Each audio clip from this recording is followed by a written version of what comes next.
wabarakatuh.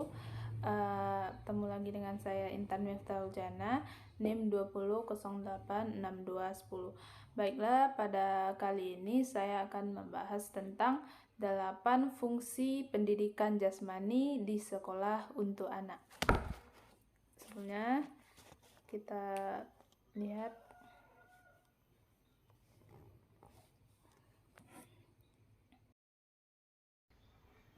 baik. Nah, 8 fungsi pendidikan jasmani di sekolah untuk anak. Yang pertama yaitu memenuhi kebutuhan ruang gerak anak. Anak memiliki kebutuhan untuk bergerak dan bermain.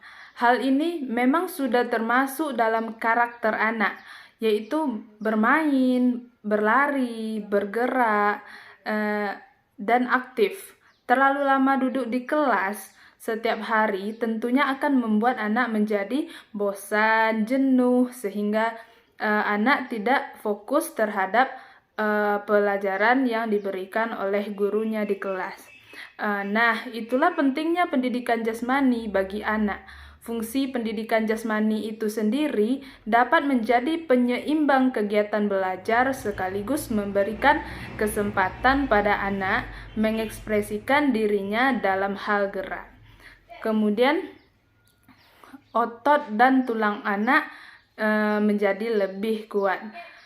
Salah satu fungsi dari pendidikan jasmani adalah membantu pembentukan otot dan tulang anak menjadi lebih maksimal. Pada akhirnya, hal ini dapat menunjang pertumbuhan si kecil. Tentunya, kebiasaan olahraga harus dibarengi dengan pemberian nutrisi cukup pada anak. Yang ketiga yaitu mencegah terjadinya obesitas. Mengikuti pendidikan jasmani dan mempraktikannya dalam bentuk olahraga teratur dapat membantu menjaga berat badan anak agar tetap ideal sesuai dengan tahapan pertumbuhannya. Hal ini penting untuk mencegah berat badan berlebih dengan memastikan berat badan anak menjadi ideal dan proporsional dengan tingkat umur anak akan terhindar dari obesitas dan berbagai komplikasinya. Kemudian yang keempat yaitu menurunkan resiko terjadinya diabetes dan hipertensi. Mengajak si kecil mengikuti pendidikan jasmani tidak hanya bermanfaat baginya untuk saat ini saja, namun juga menjadi bekal baginya untuk masa depan kelak.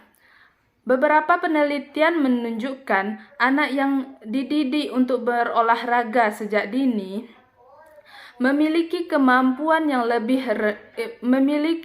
kemungkinan yang lebih rendah untuk mengalami diabetes tipe 2 dan hipertensi ketika tumbuh dewasa. Karena saat berolahraga, kadar gula darah di dalam tubuh cenderung turun dan organ jantung lebih stabil. Dampak baiknya tekanan darah juga menjadi normal. Yang kelima yaitu meningkatkan mood anak. Saat berolahraga, tubuh mengeluarkan suatu zat yaitu zat endorfin. Zat endorfin ini berfungsi untuk membuat atau merangsang rasa bahagia. Dengan ini, anak akan lebih bersemangat dalam menjalani pelajaran dan aktivitasnya di sekolah dan juga di kehidupannya sehari-hari. Kemudian yang keenam yaitu melatih kemampuan sosialisasi. Pendidikan jasmani biasanya juga dilakukan dengan berkelompok. Beberapa jenis olahraga kelompok yang dipelajari atau diajarkan di sekolah diantaranya yaitu sepak bola, baseball, basket, voli, dan lain sebagainya. Nah, salah satu manfaat dari olahraga beregu ini adalah meningkatkan kemampuan sosialisasi dan kerjasama anak. Kemampuan sosialisasi sangat penting sebagai soft skill di kemudian hari. Anak yang memiliki kemampuan kerjasama yang baik cenderung akan lebih mudah mendapatkan pekerjaan dan menjalankan fungsinya sebagai makhluk sosial. Kemudian yang ketujuh, fungsi dari pendidikan jasmani di sekolah bagi anak itu sendiri yaitu membina sikap anak. Sikap anak yang diajarkan dalam pendidikan jasmani seperti kedisiplinan, kejujuran, sportivitas, berbuat adil merupakan sikap positif yang perlu dan penting untuk dipupuk sejak dini kepada anak. Faktor-faktor ini pun menjadi bekal bagi anak di kemudian harinya kelak.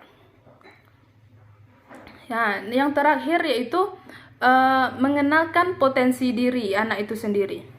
Saat bergerak dan bermain, anak akan belajar dan mengenal potensi yang dimiliki dirinya untuk merangsang pertumbuhan intelektual dan interaksi sosial di lingkungan sekitarnya. Oke, baiklah. Mungkin sedikit kesimpulan dari saya. Begitu pentingnya pendidikan jasmani di sekolah untuk perkembangan anak.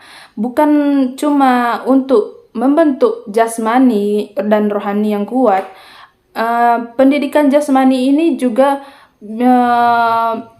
di sini juga dituntut untuk melatih kemampuan sosial, emosional, sikap anak, mengenalkan potensi dirinya, meningkatkan mood. Jadi begitu banyak sekali manfaat dari pendidikan jasmani ini sendiri di sekolah, apalagi untuk anaknya. Mungkin hanya itu yang dapat saya sampaikan pada video kali ini. Semoga bermanfaat dan sekurangnya saya mohon maaf. Saya akhiri dengan Assalamualaikum warahmatullahi wabarakatuh. Bye-bye.